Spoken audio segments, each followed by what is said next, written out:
Hello and welcome back to Fallout 4. Today we will be modding a robot. To be more specific, we will be creating a Robobrain robot called Betsy. I will be creating a video for each type of robot and then a final one where I combine all sorts of parts into one ultimate robot. We'll start with the head. By adding the Robobrain head, she gets the Mesmetron attack. If you don't remember, the Mesmetron attack hypnotizes the target. In Fallout 3 it was possible to make the target your slave, so it is quite sad that this isn't possible in Fallout 4. A lot of my settlements need slaves, but it's fine. The armor that can be placed on the Robobrain head varies quite a bit. The factory armor improves damage and energy resistance, while Goblin and Turtle ones improve only damage resistance. Spartan Helm, aside from the existing defenses, improves melee damage, but it is unstable, which means that it can break. Same goes for the Cyclops Helm, which increases the damage of the Mesmetron attack. Impaler version adds bleeding damage to melee targets, and the Berserker one adds limb damage. Final two mods both increase damage and energy resistances quite a bit. I picked the Cyclops Helm because the Mesmetron attack is very important to Betsy. As you know, Robobrains use actual brains as processing power, and this brain belonged to Betsy when she was a human. She used to be a dirty whore, and despite her ugliness, she was always able to persuade men to do what she wanted,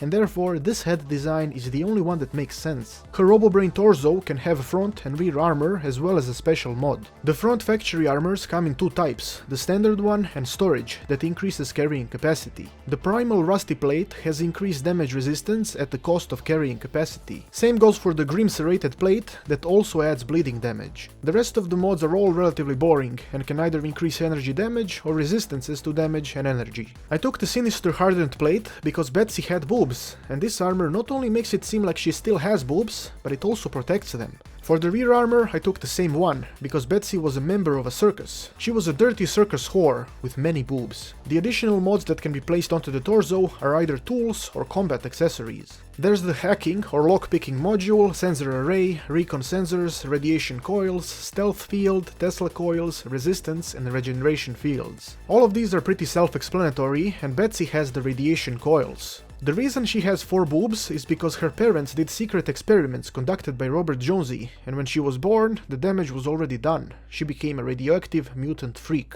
Not only that, but one of her arms was defective. Muscles and bones simply didn't work properly, and her father chopped it off when she was 13 years old. Her right arm is fully functional and contains the voltaic frame armor because she had her entire life to practice with it, and it is a very strong arm. Now when it comes to the hand of the right arm, there's 500 million different things that can be placed onto it. Instead of going through all of them, I'm just gonna skip to the one that Betsy has. It is the stealth blade. You see, she has the stealth blade because she realized that she would never be happy. She quit her circus whore job one day and decided to make other women happy. To do this, she needed a stealthy, secret weapon near her at all times. She got the stealth blade and became a private whore. She seeked out women who suspected their husbands to be cheating bastards and asked if they needed assistance in finding that out. Once she would confirm the cheater, she would cut off his nipples. Her Robobrain legs contain the wicked serrated plate that makes melee targets bleed.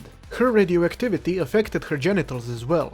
Her pubic hair was made out of very sharp and dangerous thin wire, which caused bleeding all over the place. Betsy was also black. This is Radioactive Betsy, a very unstable and damaged woman in a very dangerous robotic body that has been adapted to her human one. Despite her new body, she is still plagued by her past and cannot get cured from it. However, her willingness to live is a mystery to everyone, but as we all know, where there is mystery, there is Robert Jonesy. Thanks for watching, and make sure to share your own robotic creations in the comments, and if you still haven't made one, you should be ashamed of yourself. I have been Petard, your glorious lord, and may the blessings of Petardia eternally touch your butt.